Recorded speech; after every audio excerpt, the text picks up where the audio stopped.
In the 1920s, San Francisco's Chinatown was a world within a city, alive with the clatter of woks, the scent of smuggled spices, and the glow of banquet halls where every dish told a story.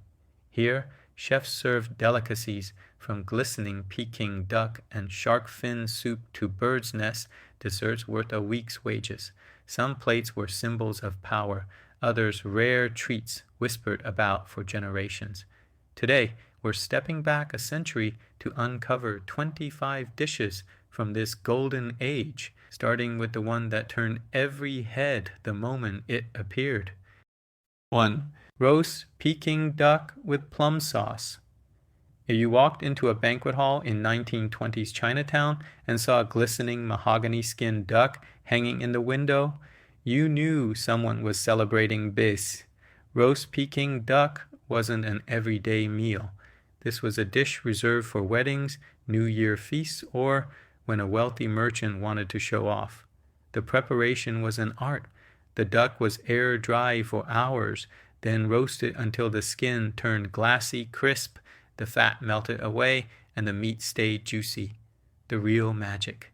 The plum sauce, thick, sweet, and tangy, made from dry plums, ginger, and a touch of rice vinegar. In Chinatown, some chefs guarded their sauce recipe like gold, whispering it only to their apprentices after years of loyalty. Served with thin pancakes and slivers of green onion, every bite was a perfect balance. Crispy skin, rich meat, bright sauce. And in 1925, it might have cost you $2.50, a small fortune when rent was $15 a month. But for the wealthy diners in silk robes, that was the point.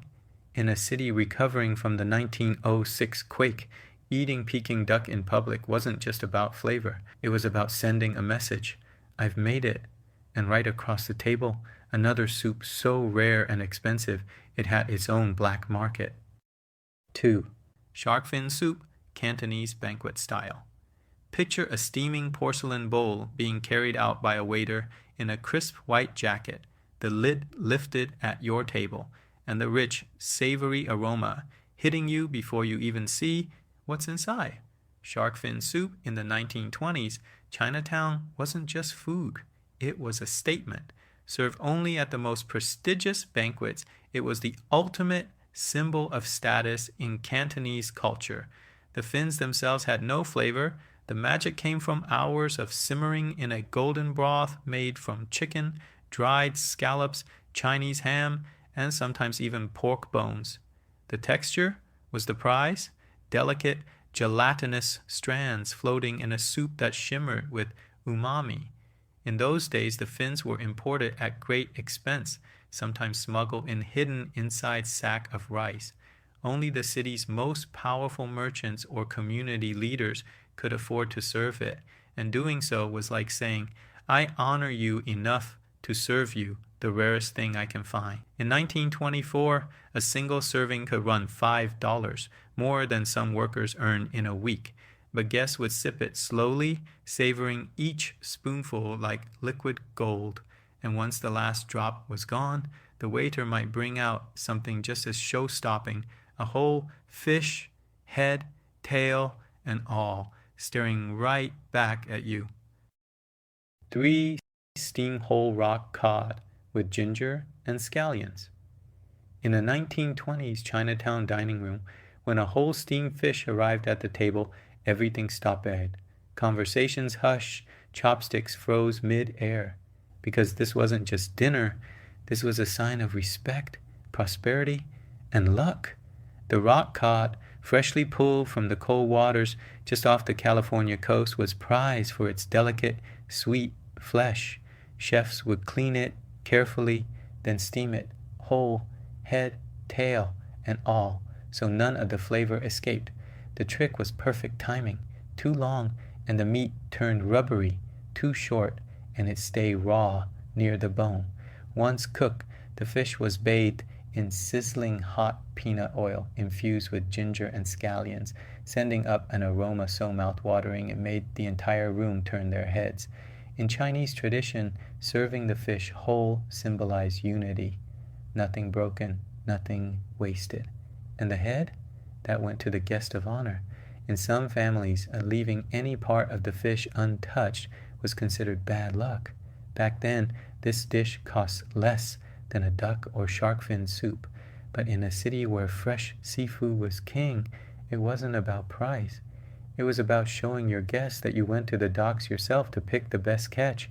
And if you followed the narrow alleyways behind the restaurants, you'd find another treasure, hanging in smoky windows, dripping with honey glaze. 4. Barbecued pork, char siu. Walk down Grand Avenue in 1920s Chinatown, and you'd see it, strips of pork, lacquered a deep red, hanging in the window like edible jewels. The smell alone could stop you in your tracks. Sweet, smoky, and just a little bit savory. Char siu wasn't just street food, it was a calling card. Every cook had their own secret marinade, but most used a mix of honey, 5-spice powder, soy sauce, and a splash of rice wine. The pork would marinate for hours, then roast over open flames until the edges turned dark and caramelized. Locals grabbed it in paper-wrapped parcels to take home, while restaurant guests got it sliced thick with juices still glistening. A half-pound might set you back 30 cents, and in the 1920s, that was enough to feed 2 hungry workers. But for the chefs, it wasn't just about selling food. It was about luring customers inside. That glossy red meat hanging in the window, it was Chinatown's version of a neon sign. And if you stepped inside one of those kitchens, you might see another delicacy being prepped, one that combined the ocean's bounty with pure handcrafted skill and came to your table looking like a jewel on a plate. 5. Fried crab claws with shrimp paste. If there was one dish in 1920s Chinatown that made jaws drop before the first bite, it was this one. Imagine a snow-white crab claw, shell polish, meat, sweet and fresh, wrapped in a golden coat of shrimp paste, so light and crisp it almost shattered when you bit into it. The secret? The shrimp paste wasn't just ground shrimp. The chefs would mix in pork fat for juiciness, water chestnuts for crunch, and a dash of Shaoxing wine for depth. They'd mold it carefully around the claw, then fry it until it turned the color of late afternoon sunlight. It was a perfect mix of land and sea, the briny sweetness of the crab blending with the rich, savory shrimp. And the best part? You ate it with your hands. Banquet guests would pick it up delicately by the shell, dip it in a soy sesame sauce, and take slow, proud bites while watching everyone else at the table stare with envy. In 1923, a plate of these might cost 75 cents. Pricey for the time, but worth every coin if you wanted to impress. And if you think this was the rarest, most delicate thing on the menu, you'd be wrong. 'Cause just a few tables over, someone might be sipping a soup so precious it was literally called edible treasure.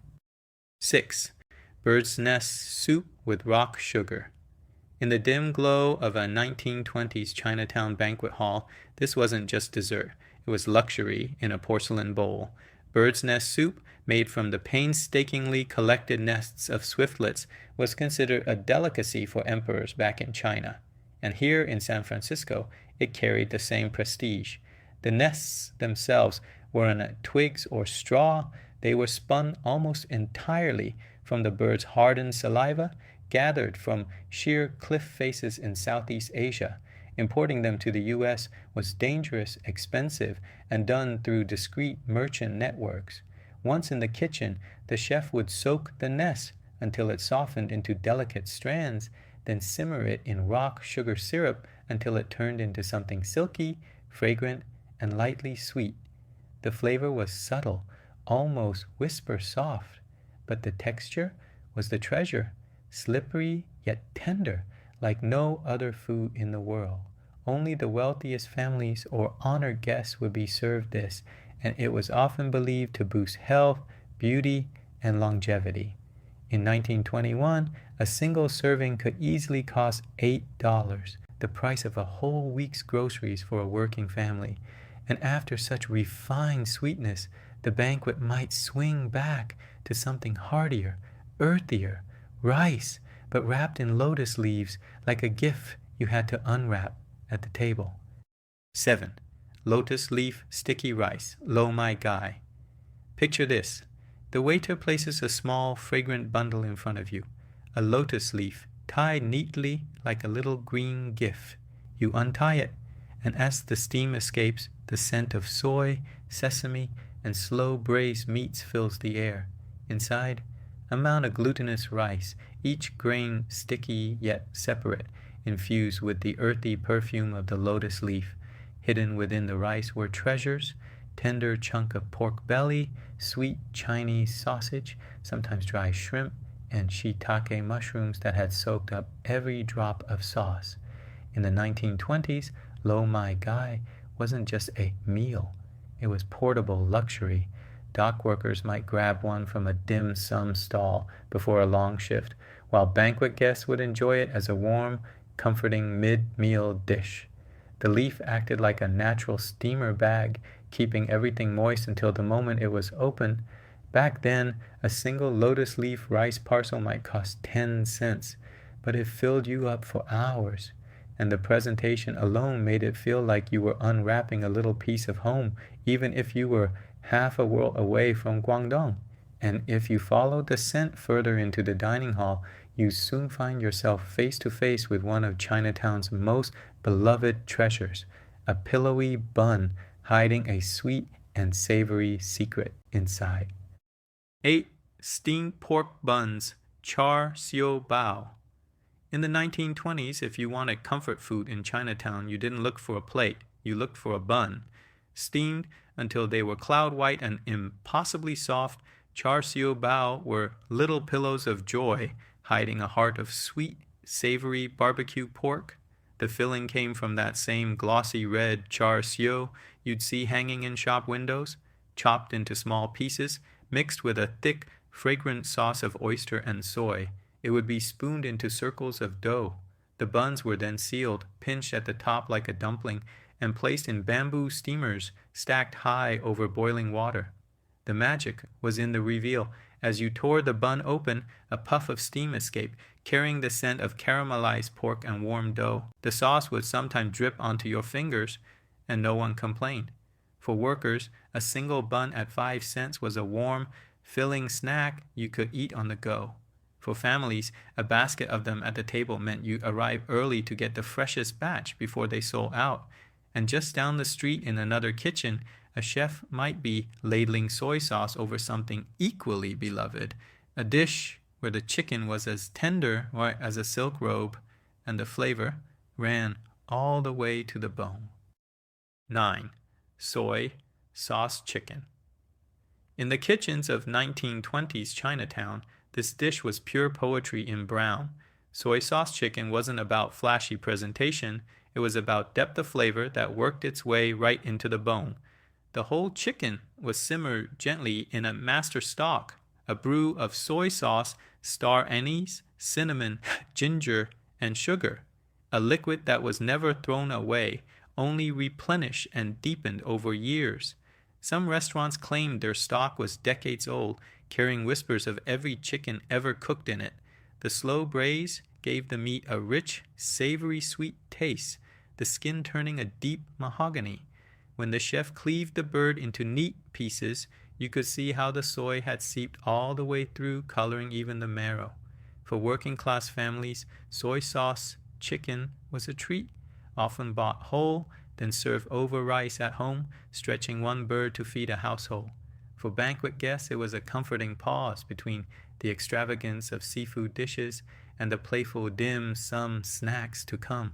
And as you savored the tender meat, you might hear the crackle of something roasting just a few doors down, a dish that drew curious crowds for its crisp skin and tender, melt-in-your-mouth meat, the famous roast suckling pig. 10. Crispy roast suckling pig. If there was one dish guaranteed to draw a crowd in 1920s Chinatown, it was the sight and sound of a roast suckling pig coming out of the oven. Golden brown, skin blister and crisp, the aroma floated down the street like a dinner bell. This wasn't an everyday meal. A suckling pig was a centerpiece for only the biggest occasions, weddings, New Year's banquets, or the opening of a new business. The preparation was meticulous. The pig rubbed inside and out with a blend of salt, sugar, and 5-spice powder, then roasted low and slow over a bed of glowing coals. The magic was in the contrast. The paper-thin skin crackled like glass, giving way to tender, juicy meat with just enough fat to melt in your mouth. Guests often fought for the prize ear or the snout, not just for taste, but for tradition. In Chinese culture, serving a whole pig symbolized completeness, prosperity, and good fortune. In 1925, the cost of a roast pig could rival a month's rent, but for families or businesses wanting to make a statement, it was worth every penny.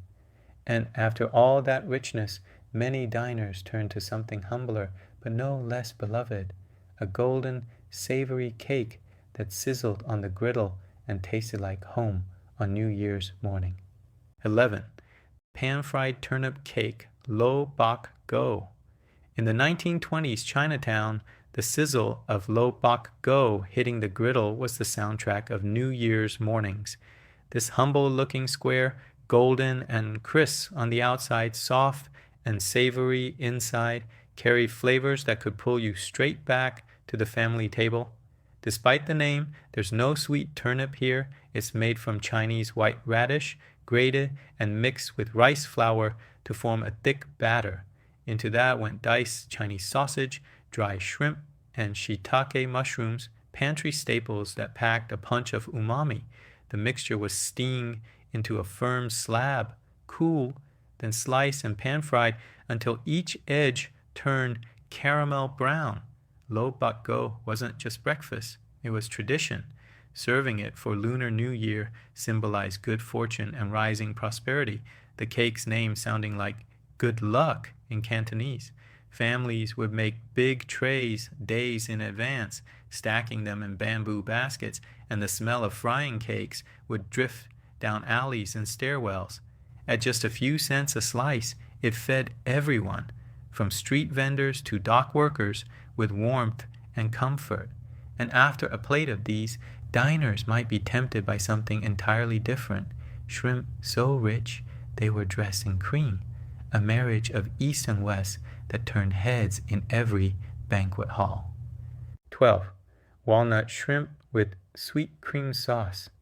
In the bustling banquet halls of 1920s Chinatown, this dish was something different. A little east, a little west, and entirely unforgettable. Walnut shrimp was the kind of plate that made diners lean forward, eyebrows raised, wondering how shrimp could taste like dessert and dinner all at once. It started with fresh shrimp, butterfly, and lightly battered, then fry until crisp but still tender inside. The walnuts were candied in honey and sugar, forming glossy golden nuggets that cracked sweetly between your teeth. Then came the surprise, the sauce, a rich velvety mix of sweetened condensed milk, mayonnaise, and lemon, whipped until silky, coating each shrimp like satin. The first bite was a shock, sweet, creamy, crunchy, and savory, all in one mouthful. It wasn't a traditional Cantonese recipe, but it fit perfectly into a Chinatown that thrived on blending old flavors with new ideas brought by California's bounty. In the 1920s, this dish was a showpiece at wedding feasts, where its golden color symbolized wealth and happiness. And while the shrimp was luxurious, it was still more affordable than shark fin or bird's nest, making it a clever way for hosts to impress without bankrupting themselves. But just outside the banquet halls, down by the piers, another treasure waited. A local crab so prized, Chinatown chefs gave it their own spin with bold black bean sauce. 13. Dungeness crab with black bean sauce. By the 1920s, Dungeness crab had already earned its place as San Francisco's signature catch, sweet, meaty, and pulled fresh from the cold Pacific waters just beyond the Golden Gate. But in Chinatown's kitchens, it became something entirely its own. The live crab was steamed just long enough to coax the meat from the shell, then hacked into pieces, shell and all, so the flavor clung to every bite. In a smoking hot wok, chefs tossed it with fermented black beans, garlic, ginger, and chilies, letting the sauce seep into every crack. The black beans brought a deep, salty punch that made the crab's sweetness sing, while the ginger and garlic filled the room with an aroma that stopped passers-by in their tracks. Eating it was gloriously messy. You'd crack shells with your teeth, suck the sauce off your fingers, and dig for the tenderest bits of meat hidden in the joints. No one left the table clean, and no one cared. In the 1920s, a whole crab might cost 40 or 50 cents at the docks, but in a Chinatown banquet hall, it became a showstopper worth triple that. And when the last claw was empty, the meal often turned towards something lighter, a clear, delicate soup that was as much a piece of art as it was a dish, served in a vessel carved from a melon. 14. Winter melon soup with dried scallops. If you were lucky enough to attend a grand banquet in 1920s Chinatown, there was a good chance the table would suddenly go quiet when this dish appeared, not because of its taste, though that was sublime, but because of the sheer beauty of its presentation. Winter melon soup wasn't served in a bowl. It was served in the melon itself, a massive, pale green gourd hollowed out, its side carved with swirling patterns of dragons or flowers. The melon became both cooking vessel and centerpiece, steaming gently as waiters carried it out. Inside, the broth was clear and delicate, infused with dried scallops, Jinhua ham, shiitake mushrooms, and sometimes tiny pearls of shrimp or crab meat.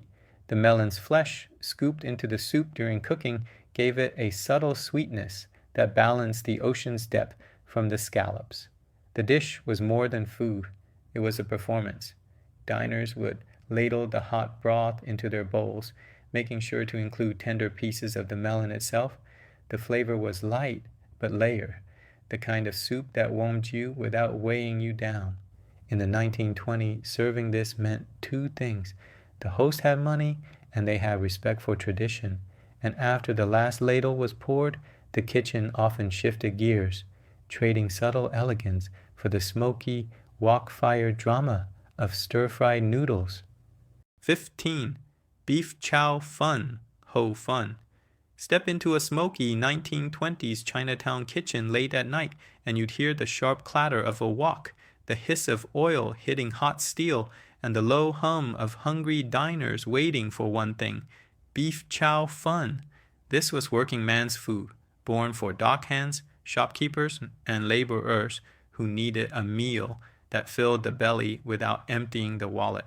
Wide, silky rice noodles, called ho fun, were tossed in a blazing wok with marinated strips of beef, crisp bean sprouts, green onions, and a dark, glossy sauce of soy and oyster. The magic wasn't just in the ingredients, it was in the wok hei, the breath of the wok.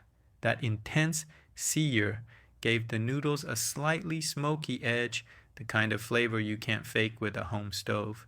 Each bite was a perfect balance: tender beef, slippery noodles, and the crunch of sprouts. At just 15 cents a plate, it was affordable enough to eat every day and satisfying enough to power you through a long night shift. Street vendors sold it in steaming paper parcels, while restaurants served it pile high on chipped porcelain plates. But just when you thought you'd seen every duck dish Chinatown had to offer, the kitchen might send out something that smelled like campfire smoke and royalty all at once: the legendary tea smoked duck. 16. Tea smoked duck. In the alleyway kitchens of 1920s Chinatown, the scent of tea smoked duck could drift for blocks, curling through the fog and pulling people toward its source like a trail of incense. This was a dish that took patience. First, the duck was marinated in soy sauce, ginger, and a touch of rice wine. Then it was dry until the skin tightened, ready to take on smoke. In a wok lined with black tea leaves, rice, and brown sugar, the duck would be slowly smoked until the skin turned a deep mahogany brown and the flesh absorbed that unmistakable earthy sweet aroma. The flavor was like nothing else, a marriage of savory duck fat and the haunting perfume of tea with a faint caramel note from the sugar. In Cantonese culture, smoking was a way to preserve, but in Chinatown's banquet halls, it became a way to impress, the kind of dish served to guests you truly wanted to honor. Slices were served alongside paper-thin pancakes or simply over rice, the skin crisp around the edges, the meat melting in your mouth. In the 1920s, a whole tea-smoked duck could cost more than triple a regular roast, but those who could afford it swore it was worth every cent. And for diners ready to venture into something far more unusual, there was a starter so strange to American palates that it became a talking point at every feast: translucent ribbons of jellyfish dressed in sesame oil. 17. Jellyfish salad with sesame oil. If you were a first-time diner in 1920s Chinatown, this dish might have made you hesitate. Jellyfish salad wasn't like anything most Americans had seen before. Translucent ribbons, pale and shimmering, arranged neatly on a porcelain plate. But for the Cantonese, jellyfish was a delicacy, prized not for its taste, which was mild, but for its texture, crisp yet tender, with a satisfying snap. Preparing it was an art. The jellyfish was soaked for days, rinsed, and sliced into fine strips before being tossed in a dressing of sesame oil, rice vinegar, soy sauce, and a sprinkle of toasted sesame seeds. The first bite was cool and refreshing, the sesame oil lending warmth while the vinegar cut through with brightness. At summer banquets, it was the perfect palate cleanser between rich meats and seafood, giving your taste buds a chance to reset. In the 1920s, this dish also carried meaning. It was served as a sign of sophistication, proof that the host had access to ingredients most people in America had never even heard of. And just when the flavors had turned light and crisp, the feast might swing back to something buttery, sweet, and crumbly, a cookie that melted on the tongue and left the faint perfume of almonds behind. 18. Almond cookies. In the 1920s, Chinatown, you didn't just end a meal, you closed it properly. And more often than not, that meant a plate of almond cookies arriving with hot tea, the scent of roasted nuts drifting up with the steam. These weren't the delicate European tea biscuits you might find uptown. Chinatown's almond cookies had a rustic charm, golden discs with a slight crumble, a toasted almond pressed into the center like a wax seal. The dough was simple: flour, sugar, lard, and almond extract, giving them that warm, nutty perfume that lingered long after the last bite. In banquet halls, they were served as a parting gesture of goodwill, a sweet note to end the evening. For shopkeepers and cafe owners, they doubled as an affordable treat to tempt customers for just a few pennies. Children loved them for their buttery softness. Elders appreciated their subtle sweetness that paired perfectly with a pot of oolong. These cookies weren't flashy, but they were dependable, a taste of comfort in a city where so much was in flux. And just when you thought dessert was over, a brighter, silkier sweetness might appear, a chilled mango pudding glistening with evaporated milk on top. 19. Mango pudding with evaporated milk. When the banquet was winding down in the 1920s Chinatown and guests leaned back with full stomachs, the perfect ending might arrive in a small porcelain dish, a quivering square of golden mango pudding. Unlike heavy Western desserts, this was light, cool, and fragrant. Fresh mangoes, rare and precious, often imported from the Philippines, were pureed until smooth, then mixed with sugar, milk, and a bit of gelatin. The pudding was chilled until it set, transforming into a silky custard that trembled with the touch of a spoon. Just before serving, the chef would pour a ribbon of evaporated milk over the top. That creamy drizzle added richness without overpowering the mango's tropical sweetness, making each bite a perfect balance of fruit and cream. In a time before refrigeration was common in every home, enjoying something cold and fresh was a small luxury. At about 10 cents a serving, it was accessible enough for everyday diners, but still special enough for wedding banquets.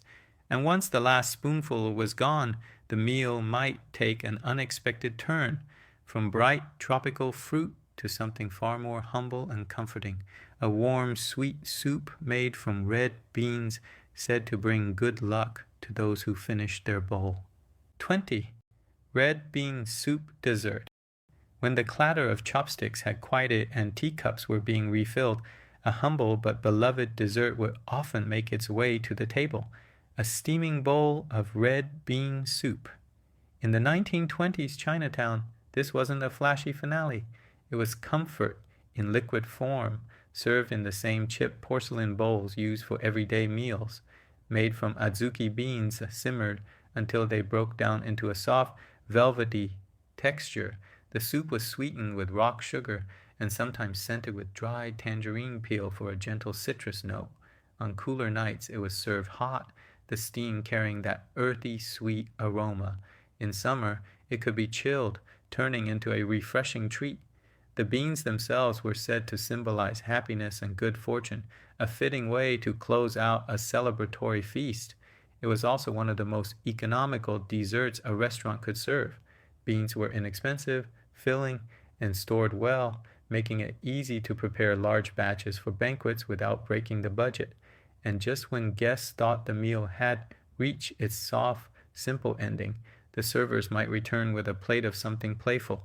Crisp golden spheres with a chewy surprise inside, rolling slightly on the plate as they were set down. Sesame balls. 21. Sesame balls, jian dui. At the end of a long Chinatown banquet in the 1920s, there was one dessert that brought smiles before the first bite: golden sesame balls known as jian dui. Round and perfectly crisp, these little orbs were coated in a jacket of toasted sesame seeds that gave off a nutty fragrance the moment they hit the table. Inside, the dough was chewy, airy, and slightly sweet, with a hidden core of red bean paste or lotus seed paste. That soft filling against the crisp shell made every bite a tiny burst of texture. To make them, cooks would roll glutinous rice flour dough into balls, coat them generously in sesame seeds, then deep fry them until they puffed and turned the color of autumn leaves. Watching them fry was part of the fun. They'd bob and spin in the hot oil, growing lighter and crispier by the minute. In the 1920s, Chinatown, sesame balls were both a festival treat and a year-round favorite. They cost just a few pennies each, making them an easy indulgence for kids spending pocket change or adults wrapping up a celebratory feast. And if your sweet tooth wasn't satisfied yet, the kitchen might bring out a dessert borrowed from Hong Kong tea houses, flaky tarts filled with silky egg custard, still warm from the oven. 22. Egg custard tarts, Dan Tat. Fresh from the oven, their flaky shell glistening, egg custard tarts were the kind of treat that could stop people mid-conversation in 1920s Chinatown. Known as Dan Tat, these little pastries carried a touch of European influence, Portuguese by way of Hong Kong, but with a distinctly Cantonese soul. The crust was delicate and buttery, made from thin layers of pastry that shattered under the slightest bite. Inside sat the heart of the tart, a smooth, golden custard made from eggs, milk, and sugar, baked just until set. The custard was sweet but not cloying, with a creamy texture that contrasted perfectly with the crisp shell. In tea houses, Dan Tat were a prized dim sum item, served warm so that the aroma of fresh pastry and custard filled the air. At just a few cents each, they were an affordable luxury, something you might grab as a snack in the afternoon or enjoy at the end of a banquet alongside a pot of jasmine tea. They were a symbol of how Chinatown cuisine was always evolving, blending tradition with new influences, yet still rooted in the flavors of home. And for those who prefer a softer, fluffier finale, there was another steamed dessert waiting, a sponge cake so airy it seemed to vanish the moment it touched your tongue. 23. Steamed sponge cake, ma lai go. In the soft light of a tea house in 1920s Chinatown, a bamboo steamer lid would lift to reveal something that looked plain, just a square of golden sponge. But the first bite told a different story. Ma lai go was the essence of comfort, light as air, moist without being heavy, and carrying the gentle sweetness of brown sugar. The batter was made with flour, eggs, lard, and evaporated milk, then left to rest so the flavors could melt. Steaming, instead of baking, kept it tender and gave it that signature springy bounce when pressed. The magic was in the aroma. As the steam escaped, it carried the scent of caramel from the brown sugar, mingled with the faint nuttiness of the lard. This wasn't a dessert that screamed for attention. It was the kind that made you close your eyes, chew slowly, and maybe remember a kitchen half a world away. In the 1920s, ma lai go was cheap to make and easy to share, making it a common fixture at dim sum tables. Families would order it for children, knowing it was soft, filling, and not too sweet. And just when you thought the meal couldn't possibly have room for more, the servers would arrive with a final crunchy temptation, golden wontons, crisp from the fryer, served with a tangy, sweet dipping sauce. 24. Fried wontons with sweet and sour dip. If you wander into a Chinatown cafe in the 1920s looking for a quick bite, the golden pyramids stacked high behind the counter might catch your eye, fried wontons still crackling from the oil. These little pockets were pure joy. The thin wheat wrappers were filled with minced pork, shrimp, green onions, and just enough seasoning to make the flavor pop. Folded tight to keep the filling sealed, they were dropped into hot peanut oil until the edges blistered and turned the color of toasted caramel. They were addictive on their own, but the real hook was the dip, a glossy, sweet and sour sauce made from vinegar, sugar, and sometimes preserved plums that balanced the savory crunch with a tangy kick. One bite gave you everything at once: the shatter of the wrapper, the savory sweet filling, and that burst of bright, tangy sauce. In the 1920s, fried wontons were both street food and banquet snack, bridging the gap between casual eating and festive indulgence. A dime could get you a small paper cone full of them, perfect for eating while strolling down Grant Avenue. And for those who still had room, the final treat of the night might be the simplest, most nostalgic of all: a candy you could tuck in your pocket and take home, its flavor lingering long after the meal was done. 25. Preserved plum candy. As the last teacup were drained and the chatter of the banquet hall faded, there was one small gesture that lingered: a dish of preserved plum candy set quietly in the center of the table. These were not the bright, fruit-flavored sweets of an American candy shop. Each one was a little wrinkled gem, dusted with a thin coating of sugar or salt, hiding an intense burst of flavor inside. The plums had been dried, cured, and aged until their taste was a perfect mix of sweet, sour, and salty, a flavor that hit every corner of your tongue at once. For many Chinese immigrants in the 1920s San Francisco, this candy was a direct link to home. A single piece could spark memories of childhood markets in Guangdong, where preserved fruits were scooped into paper bags by the pound. In Chinatown, they were sold in apothecaries, grocery shops, and tucked discreetly into banquet tables. As a final humble thank you to guests, they were also practical, long-lasting, easy to carry, and believed to aid digestion after a heavy meal. Workers might keep a few in their pockets, letting the slow dissolve of salty sweetness keep them company through a long day. And so, the feast ended not with fanfare, but with a quiet, lingering taste, a reminder that in Chinatown, food wasn't just about eating, it was about carrying your culture with you, one bite at a time. Chinatown in the 1920s wasn't just a place to eat, it was a bridge between worlds. Every dish told a story of homes left behind, traditions carried across the ocean, and the determination to keep those flavors alive in a new land. Some dishes shouted their presence with color and smoke, others whispered through subtle aromas and textures. Together, they painted a picture of a community that thrived through resilience, creativity, and the universal language of food. And maybe the real magic is this: a century later, you can still walk these streets and find echoes of those same flavors, if you know where to look.